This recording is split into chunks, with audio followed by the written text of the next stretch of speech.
예레미야 17장 5절로 8절 한 절씩 교독하겠습니다. 여호와께서 이와 같이 말씀하시니라. 무릇 사람을 믿으며 육신으로 그의 힘을 삼고 마음이 여호와에게서 떠난 그 사람은 저주를 받을 것이라.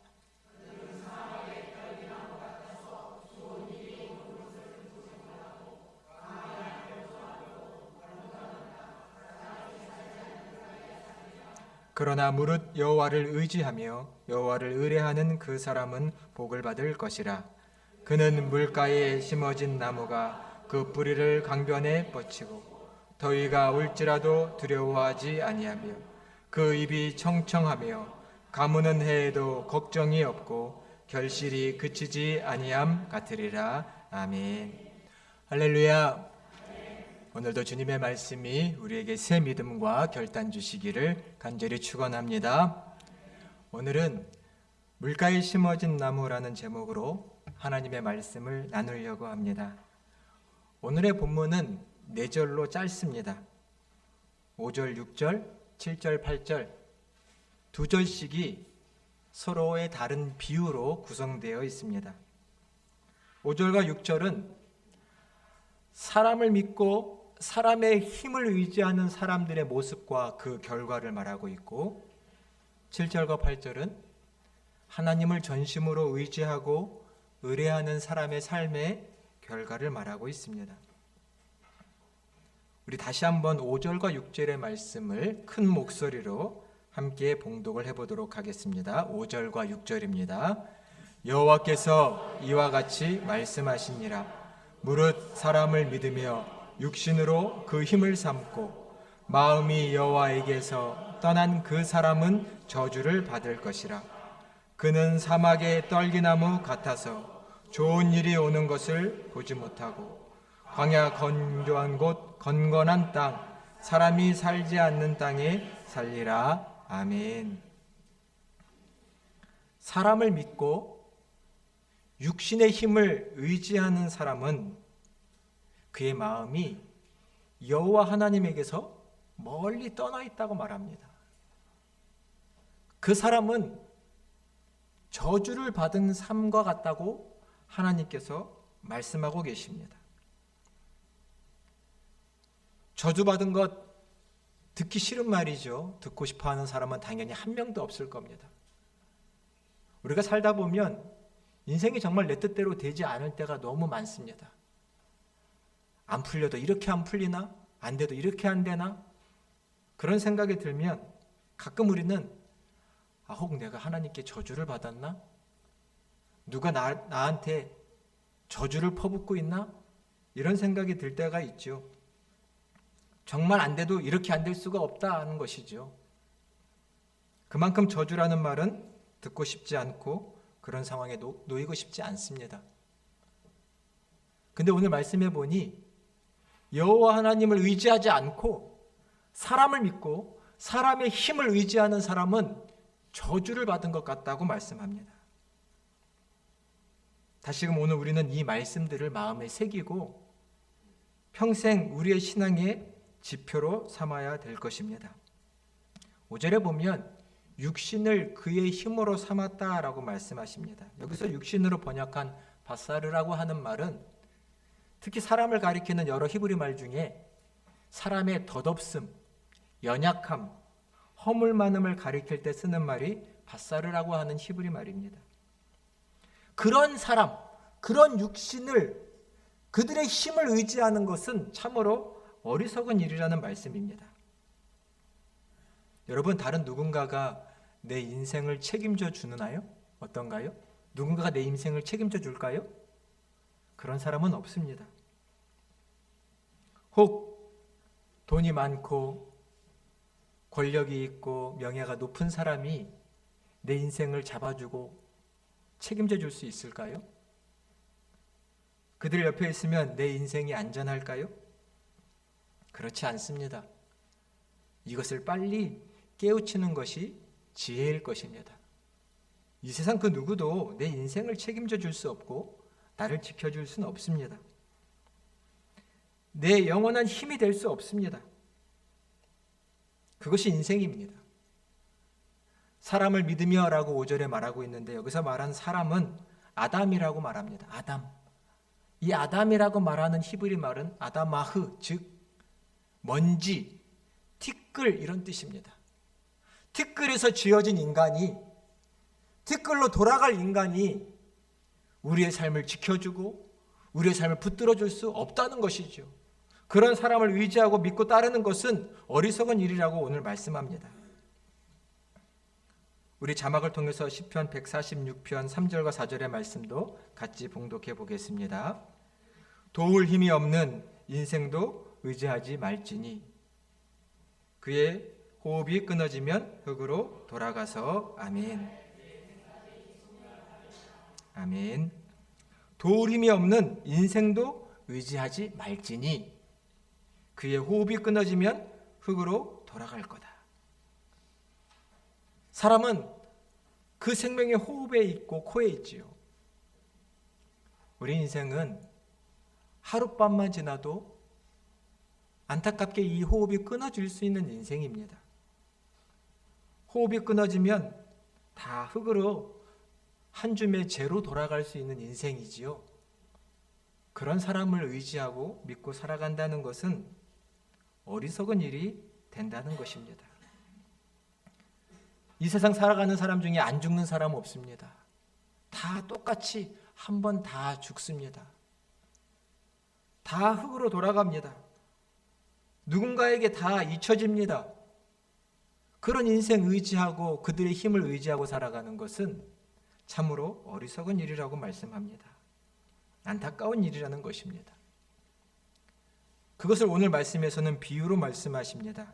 6절에 보니 사람을 믿고 육신으로 힘을 삼는 사람들은 저주받은 삶 같은데 그것을 비유로 사막의 떨기나무 같다라고 말씀합니다. 여러분, 사막이 뭔가요? 비가 내리지 않고 물이 없어서 식생이 살 수 없고 인간의 삶을 유지할 수 없는 곳이 바로 사막입니다. 사막, 누구도 쉽게 살아갈 수 없는 곳, 그곳에 근근히 살아가고 있는 떨기나무가 있습니다. 그와 같다는 것이죠. 히브리 말 세네를 번역한 떨기나무는 우리가 우리나라에서는 보기 힘든 나무지만 비슷한 나무가 있다면 저는 아마 개나리 나무랑 비슷하지 않을까 싶습니다. 큰 나무들이 있죠. 줄기가 꼿꼿하게 서서 하늘을 향해 뻗어가는 나무들이 있지만 개나리 나무는 어떤가요? 얇은 가지들이 그냥 막 사방팔방으로 뻗어가고 이파리 또 작지요. 떨기나무가 이와 비슷합니다. 모양새도 볼품 없습니다. 가지도 얇고요. 이런 나무 밑에는 그늘도 없습니다. 또 이 떨기나무는 쓸모가 없는 것이 가시도 많습니다. 땔감으로 쓰기에도 너무나 얇은 나무입니다. 이런 떨기나무가 광야에서 자라고 있으면, 사막에서 자라고 있으면 가만히 보다 보면 갑자기 이 떨기나무에 불이 붙는 것을 경험하게 됩니다. 바싹 마른 떨기나무가 뜨거운 태양볕 아래서 발화점이 다다르고 불이 붙어버리는 경우가 있고, 불이 붙으면 호로록 타버려서 사라집니다. 이런 게 사막의 떨기나무입니다.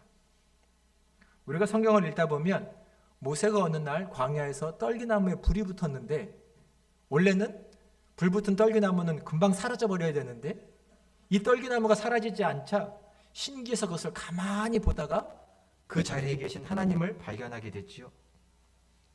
광야의 떨기나무는요, 불이 붙기도 하고 이내 바스라져 사라져버리는 아무 쓸모없는 나무입니다. 근데 지금 여호와 하나님을 의지하지 않고 사람을 믿고 사람을 의지하고 사람의 힘을 의지하는 사람들을 가리켜 이 사막에 떨기나무 같다고 하나님께서 말씀하시는 것입니다. 쉬 바스라지고 쉬 없어지는 인생, 그런 인생이 사람을 믿고 살아가는 인생이라는 것입니다. 우리는 이러한 삶을 살아서는 안 되겠지요. 태양볕이라고 하는 것은 사람이 살아가기 위해, 생물이 살아가기 위해는 꼭 필요하지만 전제 조건이 있으니 그것은 물입니다. 물이 있어야 뜨거운 태양볕이 우리를 살려주는 에너지가 되는 것이죠. 물이 없으면 사막이고 광야고, 그런 사막과 광야는 죽음과 같은 땅인 것이죠. 아무것도 살아갈 수 없고 살아남을 수도 없는 땅이 그런 사막인 것입니다. 물이 있어야지만 합니다. 물이 없으면 다 죽습니다. 저주받은 땅 같습니다.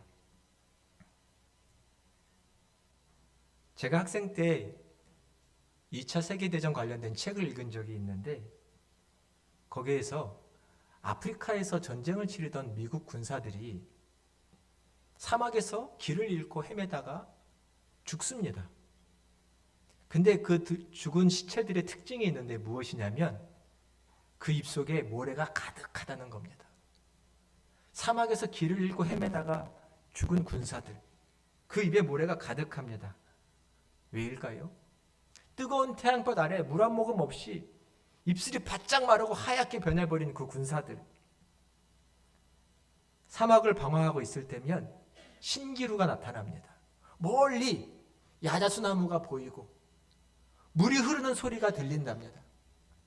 그것을 보면 물이다 하고 군사들이 막 따라가서 쫓아가서 그 물에 천파당 들어가서 물을 막 먹는데, 그게 물이 아니고 뭔가요?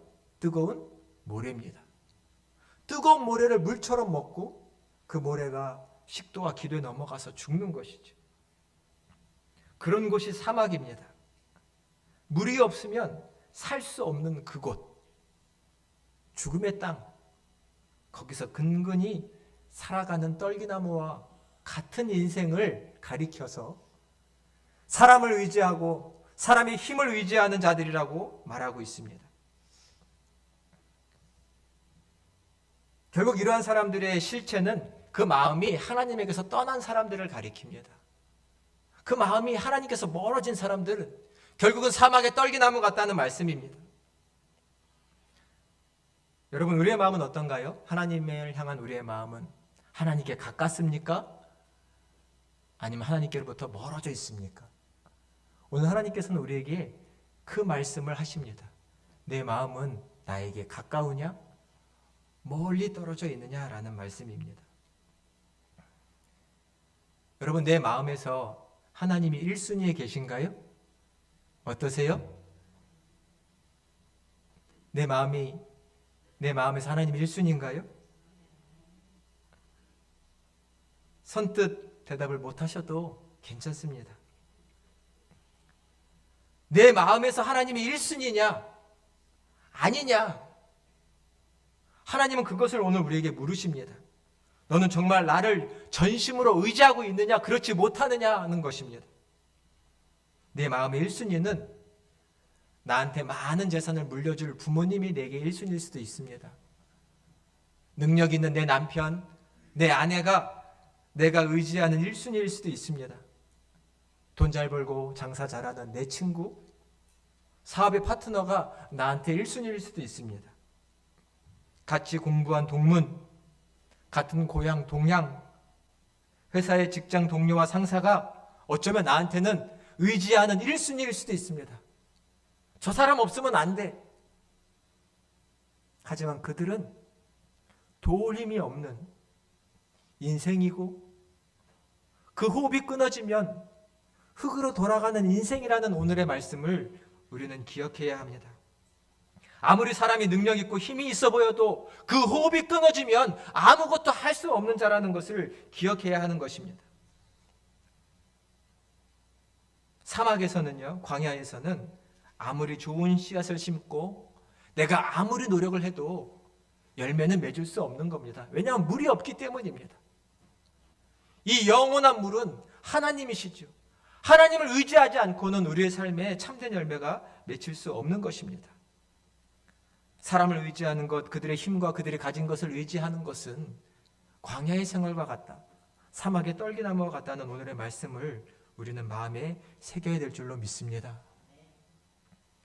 오늘 본문 뒤에 있는 예레미야 17장 13절 말씀에 보면 무릇 주를 버린 자는 수치를 당할 것이라고 경고하고 계십니다. 하나님을 버리고 하나님을 의지하지 않는 사람들은 그의 삶이 부끄럽게 될 것이라는 것입니다. 저 사람 믿고 따라갔는데, 사업 잘하는 사람 저 얘기만 믿고 내가 투자하고 내 가진 재산을 거기에 걸었는데 그 말이 다 틀려. 내 가지고 있는 것을 다 낭비할 때가 많습니다. 저 사람 똑똑해서 저 말만 믿으면 될 줄 알았는데 그런 것들이 다 헛수고가 될 때가 많습니다. 왜요? 육신은 덧없는 인생이고 연약한 인생이기 때문입니다. 누가 내 인생을 결코 책임져 주지 않습니다. 우리는 사람을 쉽게 믿었다가 마치 배신을 당한 것처럼 그 사람을 원망하기가 일쑤지요. 그러나 하나님은 사람을 믿거나 의지하지 말라고 하셨습니다. 그에게 내 인생을 맡기지 말라는 것입니다. 오직 우리의 인생은 하나님께만 맡겨야 될 줄로 믿습니다. 그것이 복된 인생입니다. 복받은 사람이 누구냐? 하나님만 의지하고 하나님만 의뢰하는 사람이라고 말씀하십니다. 오늘의 본문 7절과 8절의 말씀을 다시 한번 봉독해 보겠습니다. 그러나 무릇 여호와를 의지하며 여호와를 의뢰하는 그 사람은 복을 받을 것이라. 그는 물가에 심어진 나무가 그 뿌리를 강변에 뻗치고 더위가 울지라도 두려워하지 아니하며 그 입이 청청하며 가무는 해에도 걱정이 없고 결실이 그치지 아니함 같으리라. 아멘. 복받은 사람의 인생을 가리켜 여호와 하나님만 의뢰하고 의지하는 사람인데 그 비유를 가리켜서 물가에 심어진 나무라고 말씀하십니다. 물가에 심어진 나무, 그 뿌리가 강변으로 깊게 뻗어가 있습니다. 그 강은 마르지 않는 강입니다. 거기에 뿌리 내린 나무는 뜨거운 더위가 올지라도 그 더위가 두렵지 않습니다. 왜요? 내 뿌리는 강변에 뻗쳐져 있어서 늘 물을 먹을 수 있습니다. 더위가 와도 물을 먹으면 되니 살 수 있습니다. 심각하고 혹독한 가뭄이 올지라도 걱정하지 않는다고 말씀합니다. 심각한 가뭄, 그래도 물이 있습니다. 마르지 않는 강물이 있고 거기에 내 뿌리가 내려 있으니 그 나무는 걱정할 필요가 없습니다. 그 잎이 청청합니다. 푸르릅니다. 싱그럽습니다. 그 열매가 때마다 맺힙니다. 강변에 뿌리를 내린 나무이기 때문입니다. 여호와 하나님을 의뢰하는 사람은 이러한 삶을 살게 된다고 말씀하고 계십니다. 이것은 축복입니다. 이 축복을 받아 누려야 할 것입니다. 농사를 지을 때는 당연히 뜨거운 햇빛이 필요하지요. 그래야 풍작도 되고 과일도 당도가 높기 때문입니다. 하지만 항상 전제가 되어야 할 것이 있으니 무엇일까요? 물이 풍성해야 됩니다. 물이 있고야 뜨거운 태양볕은 풍작도 되고 맛있는 과일도 되는 것입니다. 물이 없으면 다 소용이 없습니다. 이 풍성한 강물 같은 것, 샘의 근원은 오직 여호와 하나님이신 줄로 믿습니다. 하나님은 그것을 말씀합니다. 나는 너희의 생수의 근원이다. 생수의 근원을 떠나서 다른 데로 가지 말라는 것입니다. 도우림이 없는 인생을 의지하지 말라는 것입니다. 터진 웅덩이 같은 사람에게 가서 물을 구해봤자 물을 얻을 수 없다는 것입니다. 오직 하나님만 우리가 뿌리 내릴 영원하고 마르지 않는 강물이 되시는 줄로 믿습니다. 그러한 삶을 살아야 합니다. 방금 읽은 7절과 8절의 말씀을 조금 더 묵상해 보면요, 우리 인생길에는 뜨거운 태양빛 같은 환난과 역경과 시련이 많습니다. 아니, 어떻게 이런 일이 내 인생에 있을 수 있나 싶을 정도로 어려운 일들이 성도들의 삶에도 생깁니다. 뜨거운 광야를 걷는 것처럼 뜨거운 햇빛 아래 매우 많이 고단하고 수고로울 때가 있습니다. 사업을 벌였는데 뜻하지 않게 사업이 다 안 됩니다. 장사를 했는데 장사도 안 되고 너무나 힘들지요. 이것은 생계가 달린 문제인데 말입니다. 우리의 자녀들 열심히 공부했는데 원하는 진학을 이루지 못할 때도 있습니다. 직장을 얻으려고 그토록 열심히 준비했는데 원하는 직장에 번번이 떨어질 때가 있습니다. 건강을 잃을 때도 있습니다. 이렇게 아파서 앞으로 내가 하는 모든 일이 중단되고 스톱되었습니다. 그런 뜨거운 태양 아래 있는 것처럼 환난과 역경이 있을 때가 있는데, 그때 우리의 뿌리가 강변에 뻗쳐 있다면, 여호와 하나님께 뿌리 내리고 있다면, 우리는 그 고난 속에서도 더욱 굳건해질 수 있고, 우리는 그 역경 속에서도 더욱 지혜로워질 수 있고, 우리는 그 환난 속에서도 더욱 성장할 수 있을 줄로 믿습니다. 하나님께만 뿌리 내리고 있으면 되는 것입니다. 우리 성도들의 삶에 역경이 없지 않습니다. 어려운 일이 다 있습니다. 그러함에도 하나님께 뿌리 내리고 있다면, 그분이 주시는 은혜를 받고 있다면 우리는 이 자리에서 넘어지지 않는 것이죠. 하나님께 뿌리 내리는 것, 그 강물을 통해 은혜를 받고 있는 것이 우리의 삶의 우선순위라는 것입니다. 여러분께 한번 여쭤볼까요? 여러분, 하나님과 깊은 교제를 나누고 계세요? 정말 하나님과 깊은 교제를 나누고 계신가요? 깊은 뿌리를 내려서, 더 멀리 뿌리를 내려서 하나님께로부터 많은 은혜를 받고 계십니까? 내적이고 영적인 깊은 교제가 우리의 삶에 있나요? 이것이 중요합니다. 신앙생활을 하다 보면 하나님과 깊은 교제 가운데 있는 것처럼 흉내낼 때가 있습니다. 거칠애를 할 때가 종종 있습니다. 이 목사를 포함해 한두 번씩 그런 경험들이 있으시리라고 생각됩니다. 믿음이 좋은 척 하나님을 잘 예배하는 것처럼. 그러나 그것이 아니라 진정 내 생명을 걸고 하나님께 깊이 뿌리 내려서 그분과 함께 살아가는 인생을 말합니다. 어떻게 해야 할까요? 먼저는 기도해야 합니다. 기도는 우리 신앙인들의 호흡이라고 말합니다. 우리가 하루도 잠시도 숨을 안 쉬면 살 수 없지요. 기도도 그렇다고 말합니다. 여러분 동의가 되세요? 기도 안 하고도 살 수 있는데요, 목사님. 뭐 기도가 꼭 호흡이에요? 근데 신앙이 깊은 사람들일수록 이 기도가 내 영혼의 호흡이라는 것을 알게 됩니다. 그분께 말하고 그분의 음성을 듣고 하는 이 영적인 호흡이 나를 살려줍니다. 데살로니가전서 5장 17절에서는 쉬지 말고 기도해라. 에베소서 6장 18절에서는 무시로 성령 안에서 기도해라 라고 말씀합니다. 항상 기도해라. 성령 안에서 기도해라. 깨어 기도해라 라고 성령은 말씀하시는데, 우리는 정말 항상 기도하고 깨어 기도하고 있습니까? 그분께 기도하는 게 내게 중요합니까? 기도를 어떻게 하는지 모릅니다 라고 말씀하실 분도 있습니다.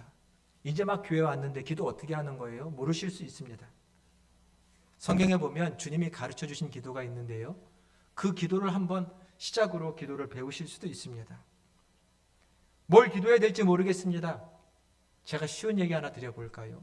매 주일마다 이 목사의 설교를 듣고 기도 제목 하나씩 적어보십시오. 예를 들면 오늘 말씀을 듣고서는 예레미야 17장 7절의 말씀을 성경에 노트에 적어놓고 여호와 하나님을 의뢰하자, 여호와 하나님을 의뢰하게 하소서, 복받은 인생이 되게 하소서, 이렇게 짧게 기도할 수 있는 겁니다.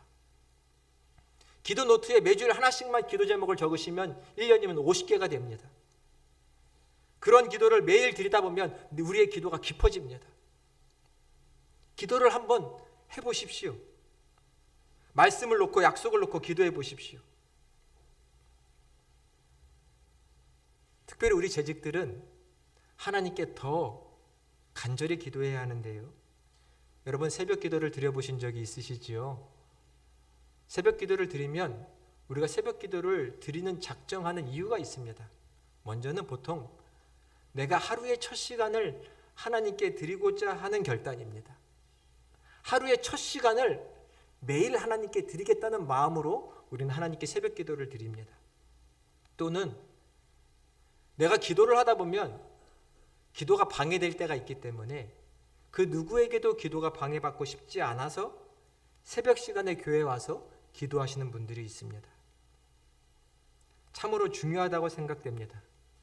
신앙의 경륜이 쌓여갈수록 이 새벽을 깨워 기도하는 것 중요합니다. 예수님께서도 많은 공생의 사역 기간 중에 매우 바쁘셨지만 하루의 첫 시간은 조용한 곳에 가서 하나님께 기도하셨다고 마가복음 1장에 써 있습니다. 새벽 오히려 미명에 예수께서 나가 한적한 곳으로 가셔서 기도하셨다. 주님도 그러하셨는데 우리도 우리의 신앙을 지키기 위해 하나님께 깨어 기도해야 합니다. 여러분, 기도가 깊어지기 위해서는, 또 기도를 회복하기 위해서는 작정한 기도가 필요합니다. 다시금 기도하기로 작정하는 것입니다. 이 목사는 이번 사순절 기간 동안에 매일 한 번씩 꼭 이 강단에 올라와서 무릎을 꿇고 우리 성도님들과 평강교회를 위해서 기도하기로 작정했습니다. 여러분도 하나님께 다시금 작정을 해보시기 바랍니다. 구별한 마음과 결단입니다. 하나님, 이걸 놓고 기도하겠습니다. 우리의 가정을 놓고, 교회를 놓고, 내 일터를 놓고 한번 마음을 작정해서 기도해 보겠습니다. 이러한 작정된 기도와 그 기간들은 우리의 믿음을 새롭게 해줍니다. 하나님께 깊게 뿌리내리게 하고 하나님을 의지하게 하고 하나님의 복이 임하는 통로가 됩니다. 다시금 기도의 삶을 회복하시는 저와 여러분이 되시기를 간절히 축원드립니다. 우리는 하나님의 말씀을 매일 양식처럼 먹어야 하나님께 깊이 뿌리내릴 수 있습니다. 시편 1편의 말씀은 오늘의 본문과 많이 비슷한데요. 거기엔 이렇게 말씀합니다. 복 있는 사람은 여호와의 율법을 즐거워하여 그 율법을 주야로 묵상하는 자로다. 하나님의 말씀을 즐거워해서 아침에도 점심에도 저녁에도 묵상하는 사람이라고 말하고 있습니다. 여러분, 하나님의 말씀이 내 영혼의 기쁨이 되고 계신가요? 그러세요? 그래도 하나님 말씀 읽으니 위로가 되고 힘이 됩니다. 이 말씀을 봐도 하나도 은혜가 안 될 수도 있습니다. 내 마음의 밭이 단단하게 굳어져 있으면 말씀을 봐도 깨달음이 없습니다. 하지만 그 시간을 넘어서 우리는 하나님 말씀 받기를 사모함으로, 우리는 말씀의 은혜를 사모함으로 말씀을 내 삶에 뿌리내릴 수 있도록 하기 위해서 우리는 하나님 말씀을 다시금 펴 읽어야 합니다. 그러다 보면 이 영적인 즐거움이 차차 회복되게 되어 있습니다. 시편 1편 3절에 보면 그는 시냇가에 심은 나무가 철을 따라 열매를 맺으며 그 잎사귀가 마르지 아니함 같으니 그 행사가 다 형통하리로다 말씀하고 계십니다. 다시금 하나님의 말씀을 펴 읽어보시기 바랍니다. 내게 주시는 말씀이 있습니다. 하나님, 내게 말씀하여 주옵소서 결단하는 마음으로 내가 펴 읽는다면 하나님은 분명히 말씀하십니다. 그리고 그 말씀으로 우리를 새롭게 하실 것이고 하나님만 의지하는 삶을 살 수 있도록 도와주실 겁니다. 다시금 말씀을 펴서 읽어보시기 바랍니다. 그러면 내 삶은 강변에 뿌리 내린 나무가처럼 하나님께 축복받는 삶이 될 것입니다. 한 가지 더 말씀드릴까요? 하나님을 의지하는 삶이란 하나님을 자랑하고 기뻐하는 삶입니다.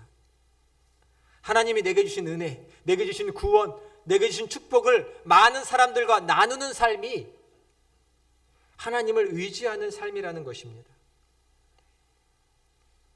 여러분, 은혜는요, 받은 은혜는 흘려보내야 합니다.